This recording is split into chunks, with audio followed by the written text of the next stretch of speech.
warahmatullahi wabarakatuh dan salam sejahtera untuk kita semua. Kami dari kelompok 4 akan mempresentasikan tentang L'Oreal Cina, Nursing Minors Back to Health. Kami beranggotakan 8 orang, ada Ananda Tarisa, Alvira Triksi, saya sendiri Deviana Rizka, lalu ada Ristalia Dwi, Mita Umami, Indah Mustikawati, Diana Masri, dan terakhir Nurul Kosnawati. Next.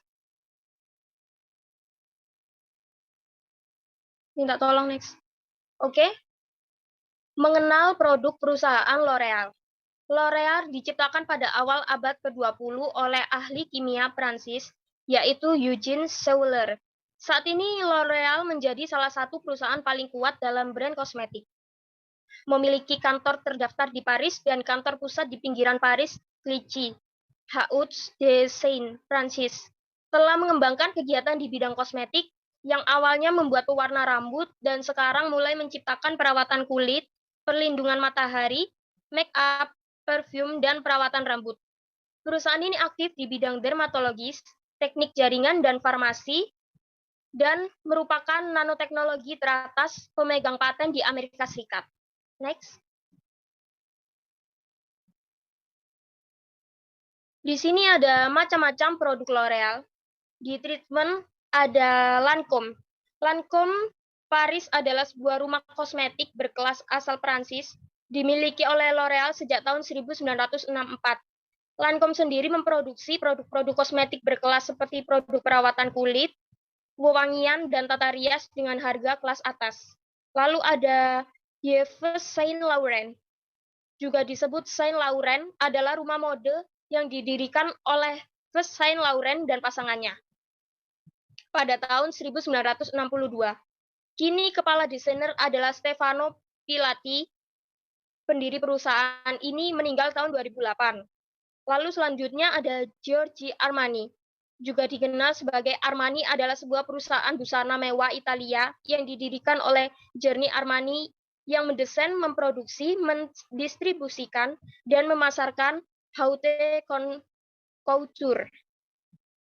Selanjutnya ada Biotherm. Biotherm adalah perusahaan perawatan kulit Prancis yang dimiliki oleh L'Oreal di bawah divisi produk mewah.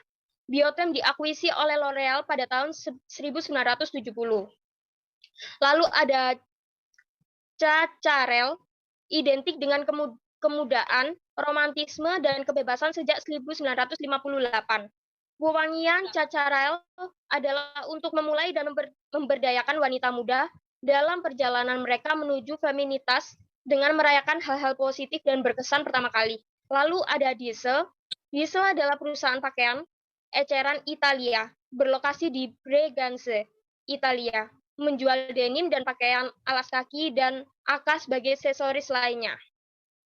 Lalu ada Maison Martin Margiela, diperkenalkan pada tahun 2009 dan tetap menjadi bestseller ikonik hingga saat ini dengan aroma yang beresonansi dengan imajinasi semua orang. Lalu ada Victor dan Rolf, busana yang provokatif, keanggunan yang tak terduga, glamor konseptual, ini adalah pilar kreatif Victor dan Rolf. Lalu ada Ralph Lauren, desainnya mencerminkan modern dari gaya hidup mewah, dan wewangiannya masing-masing membangkitkan kepribadian yang berbeda dalam tradisi Ralph Lauren. Lalu ada Kiehl's. Kiehl's sendiri merupakan merek kosmetik dari New York, Amerika. Produk-produknya menggunakan bahan-bahan yang aman dan diuji khusus untuk membantu meningkatkan kualitas kulit. Ada Shu Uemura, memberdayakan milenials Asia untuk eksplorasi diri sehingga mereka berani mengklaim sudut pandang, kepribadian, dan perbedaan mereka, jauh dari diktat sosial. L'Oreal Group yang berkantor pusat di Prancis merupakan perusahaan kosmetik dan kecantikan terbesar di dunia dengan 68.900 karyawan, mengelola 27 merek global di 130 negara pada 2012. L'Oreal terdiri dari 3 kelompok besar, yaitu kosmetika, The Body Shop, dan dermatologi. Oke, selanjutnya akan dipresentasikan oleh Saudara Ananda Tarisa. Baik, selanjutnya saya sambungkan dari rekan saya.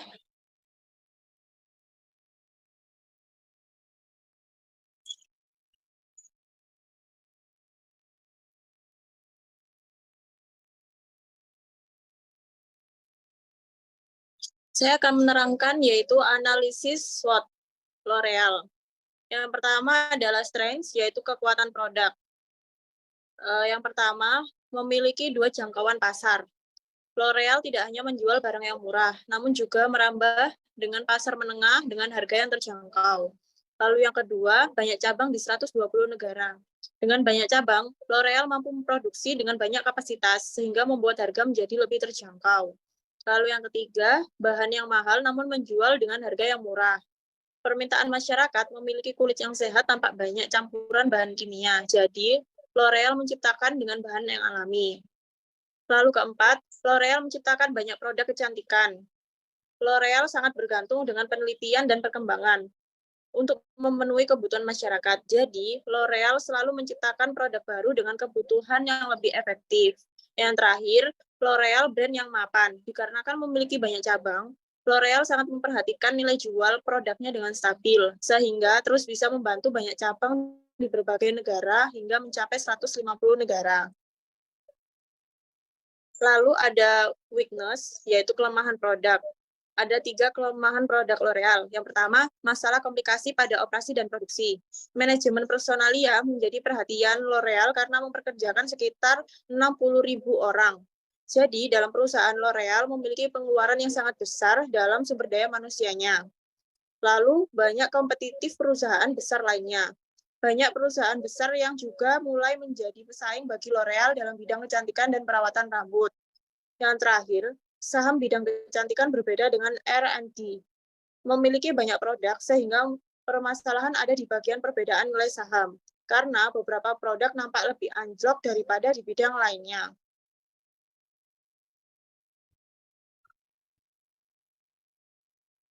Lalu selanjutnya diteruskan oleh rekan saya, yaitu Triksi.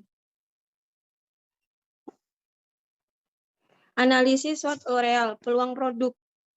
Untuk yang pertama ada menjelajah dunia pemasaran, peningkatan potensi pasar produk kecantikan dan perawatan rambut, perkembangan ekonomi membuat banyak pasar terbuka, memberi kesempatan perusahaan L'Oreal untuk terus meningkatkan penjualan di pasar luas. Untuk yang kedua, ada di bidang kecantikan dan perawatan banyak pasar. Masih banyak produk yang harus terus dikembangkan untuk memenuhi kebutuhan masyarakat. Peluang yang bagus untuk L'Oreal bisa menciptakan banyak produk dan diminati masyarakat. Untuk yang ketiga, ada di menggunakan teknologi untuk pemasaran. Kemajuan teknologi dan banyaknya cabang L'Oreal memberikan peluang untuk bisa memasarkan setiap negara dengan teknologi internet dan platform masing-masing negara. Next.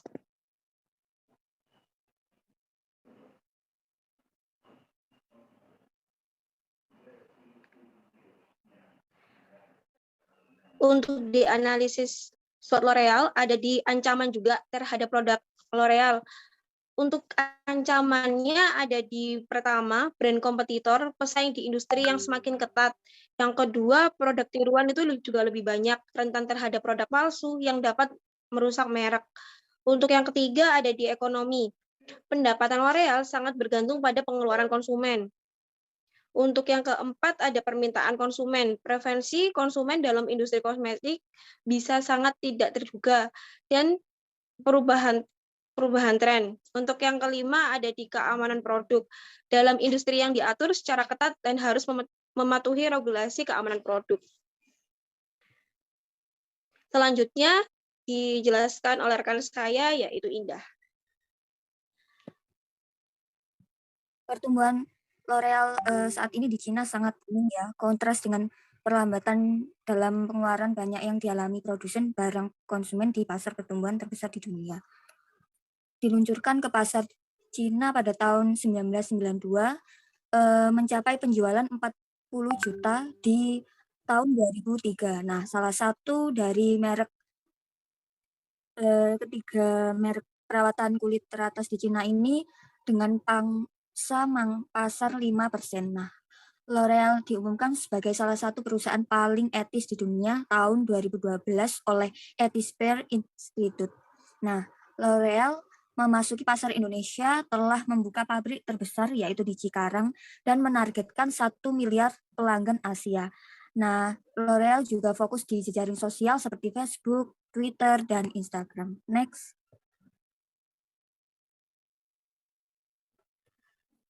Situasi L'Oreal yang kedua saat ini menjadi perusahaan kosmetik dan kecantikan yang memiliki kapitalisasi pasar terbesar.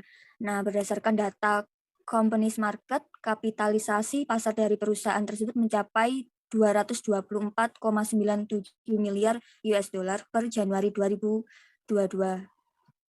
L'Oreal merupakan perusahaan asal Perancis dengan kantor pusat di Paris dan saat ini merupakan produsen kosmetik terbesar di dunia. Perusahaan ini memiliki merek seperti L'Oréal Paris, Garnier, Maybelline Jean, Essie, Softsin, Carson, and YX Cosmetic. Nah, pada era globalisasi, kondisi persaingan yang ketat menurut perusahaan untuk selalu berkembang agar dapat berkompetisi dengan yang lainnya, sehingga dapat merebut market share. Salah satu aspek untuk mencapai keadaan tersebut adalah merek atau brand. Dengan adanya merek, maka perusahaan dapat membedakan produknya dari perusahaan bersaing, sehingga konsumen dapat mengetahui kualitas dan karakteristik produk yang dari perusahaan tersebut. Oke, selanjutnya akan dibacakan oleh Rista. Melanjutkan, yaitu apakah akuisisi Mininews benar-benar layak dan upaya untuk L'Oreal. L'Oreal berhasil mencatatkan nilai akuisisi terbesar sejak pembelian YSL Beauty lebih dari 8 tahun yang lalu. Menurut laporan Bloomberg, brand kosmetik raksasa Prancis tersebut telah setuju untuk mengakuisisi IT kosmetik dalam transaksi sebesar US 1,2 dolar miliar. Mereka telah dengan cepat menarik perhatian konsumen sehingga penjualan naik 56% menjadi US 182 juta dolar selama 12 bulan terakhir tahun 2016. Akuisisi ini diharapkan dapat memacu perkembangan lebih lanjut di pasar Amerika Utara yang secara perlahan akan dikembangkan ke Asia dan Amerika Latin. Mininews telah menjadi salah satu dari 3 merek perawatan kulit teratas di Cina. Dengan 5% pendudukan pasar merek ini memiliki citra yang sangat baik berdasarkan kualitas dan aksesibilitas produknya. Akuisisi ini merupakan peluang besar untuk mempercepat pertumbuhan L'Oreal di pasar Cina. Pasar Cina adalah pasar strategis. Next.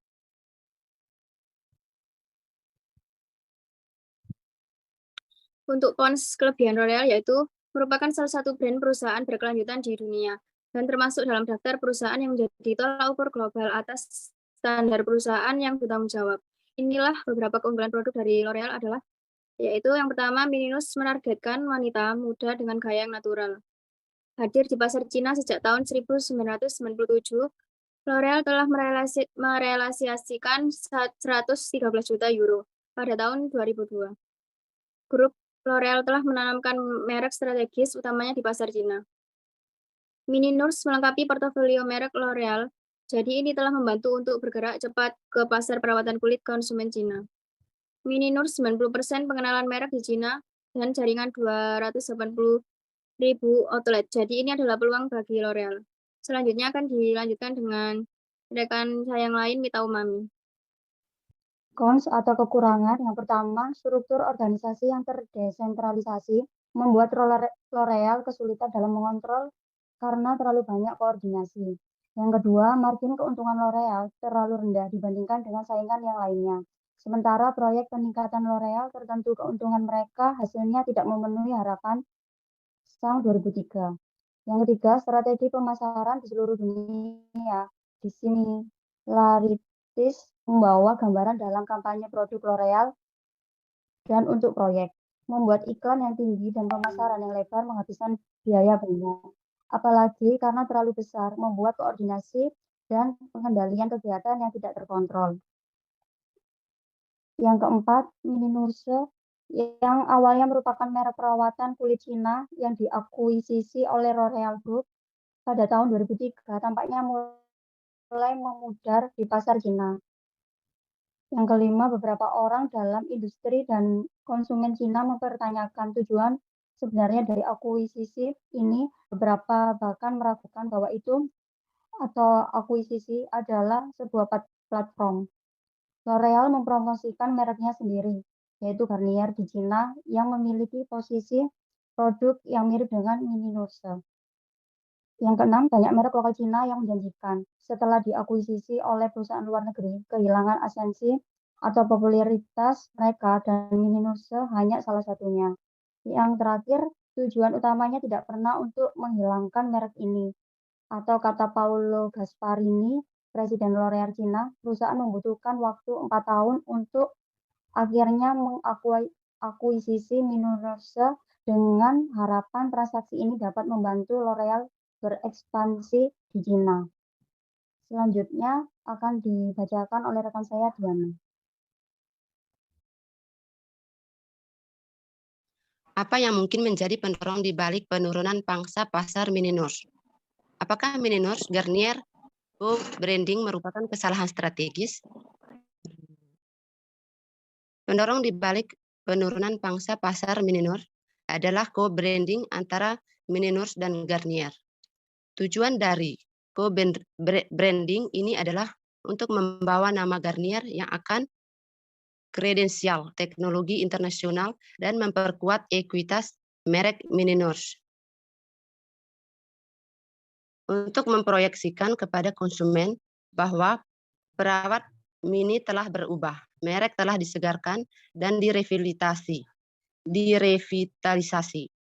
Itu adalah fase baru dalam pengiriman merek Mini-Nurse, memiliki pengalaman dan dukungan dari Garnier Laboratorium. Namun itu adalah kesalahan strategis karena komunikasi peluncuran ulang adalah komunikasi melalui situs web Mini-Nurse kebingungan. Kepala konsumen Tiongkok kebingungan di segmen yang ditargetkan. Segmen perawatan rambut dari segmen kesehatan, target pasar didefinisikan sebagai dewasa muda. Strategi penjualan saingan yang muncul tidak memberikan kesempatan bagi perawat Mini dan citra kelas bawah tampaknya tidak menarik bagi calon wanita muda.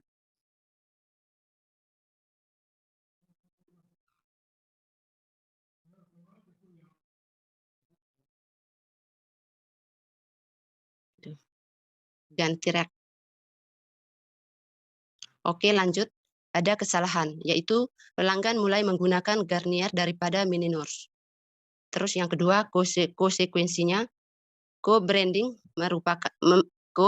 memimpin merek Mini-Nurse untuk turun di pasar Cina. Terus yang ketiga, solusinya meningkatkan merek untuk memposisikan ulang Mini-Nurse di pasar Cina dan mendapatkan pengalaman mereka sebelumnya. L'Oreal mengklaim krim kulitnya dapat meningkatkan aktivitas gen atau merangsang regenerasi sel-sel, tetapi setiap produk yang dimaksudkan untuk mempengaruhi struktur atau fungsi dari tubuh manusia diklasifikasikan sebagai obat. Next.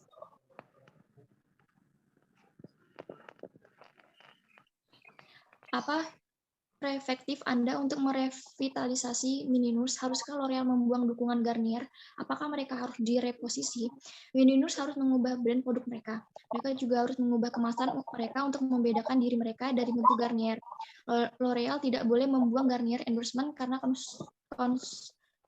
customer mereka tidak mengetahui tentang produk baru dari Garnier. Mini-Nurse harus memposisikan ulang merek di pasar Cina untuk mendapatkan pelanggan mereka sebelumnya dan untuk meningkatkan merek mereka.